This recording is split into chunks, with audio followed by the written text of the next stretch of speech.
Please welcome Nick Fishwick, Director of Product Management, Samsung DRVLINE. Thank you. Can you hear me? Yes, seems like it. So I'm here to talk a little bit, just a little bit, about DRVLINE, the autonomous vehicle platform from Samsung. So for the last 20 months, Samsung has been quietly developing this platform with a few key initiatives that have happened. One, there was the acquisition of Harman. And then we also aligned thousands of engineers internally across both Samsung and Harman to the ADAS and the autonomous program. And this, we added $100 million worth of investment into this internal program. And we also investment into this internal $1 million externally to create an ecosystem of strategic partners. And then last summer, we announced a $300 million automotive investment fund so that we can continue these investments going and we can slowly grow this pool of strategic companies. And then we partnered and we invested with a company called TT Tech. In the automotive industry, TT Tech is synonymous with functional safety. So we are an autonomous vehicle program, so we also have cars on the roads in the streets of California, San Francisco, and of course, Korea. There's a very difficult problem, the autonomous vehicle problem. There's a lot of complexities to it, and so we feel it is a much bigger problem than a single company.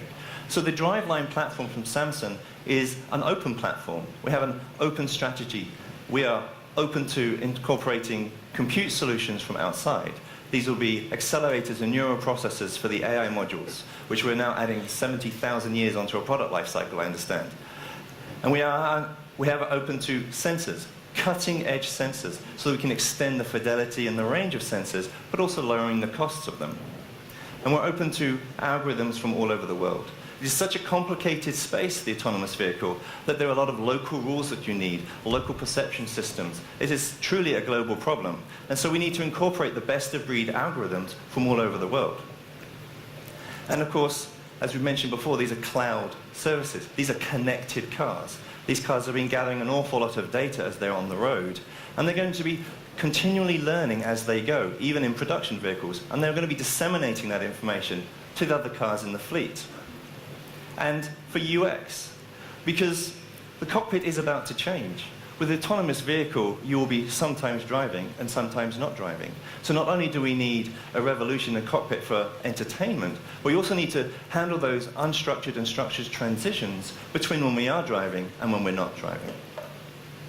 So Samsung's DRVLINE platform it has to encompass all elements of this. It goes from vehicle development to vehicle deployment.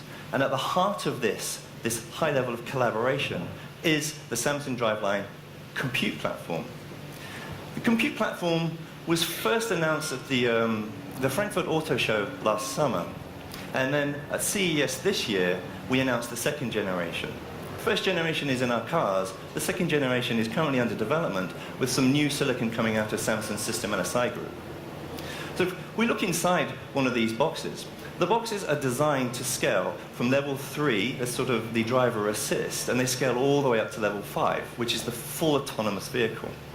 The box also counts as the gateway to the vehicle. It speaks CAN and LIN and FlexRay, the sort of car talk, so that we can encapsulate the necessary protocols that the car understands in one place, and the rest of the system doesn't need to understand it. Now, it has to be safe because this isn't a phone. So if this thing reboots, it's going to be a lot more uncomfortable for you than when your phone reboots. But it is not just designed to be safe, it's also designed to be scalable. And the scalability of the platform comes with these daughter boards, these blades, as you like. So the blades, they allow you to bring additional compute, maybe some specialized hardware like neuroprocessors or accelerators, and even some more interfaces, some I/O, so you can add to the radars and you add to the LiDARs, etc. Now, one of the reasons why this one compute solution is important is because the automotive industry are looking for one compute solution for their low-level entry vehicles, all the way up to their high-level, fully autonomous vehicles.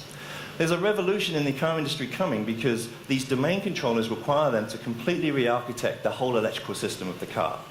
And so they really want to do that once, whether it be for the entry-level car or their high-end car.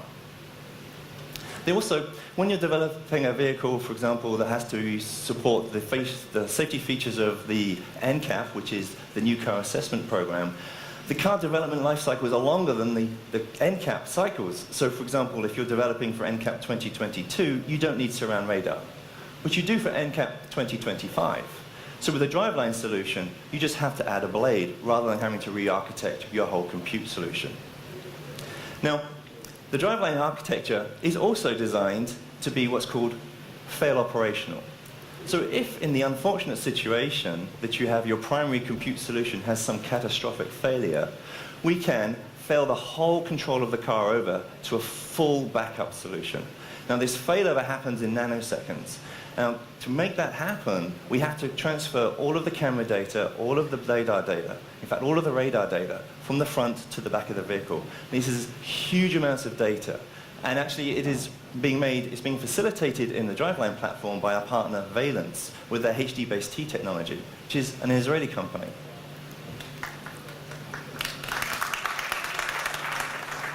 Now, the hardware has to be scalable, but so does the software. So the software is also open and it's modular and it's scalable. And one of the reasons for this, because we need to target the best of breed algorithms, we need to bring them in.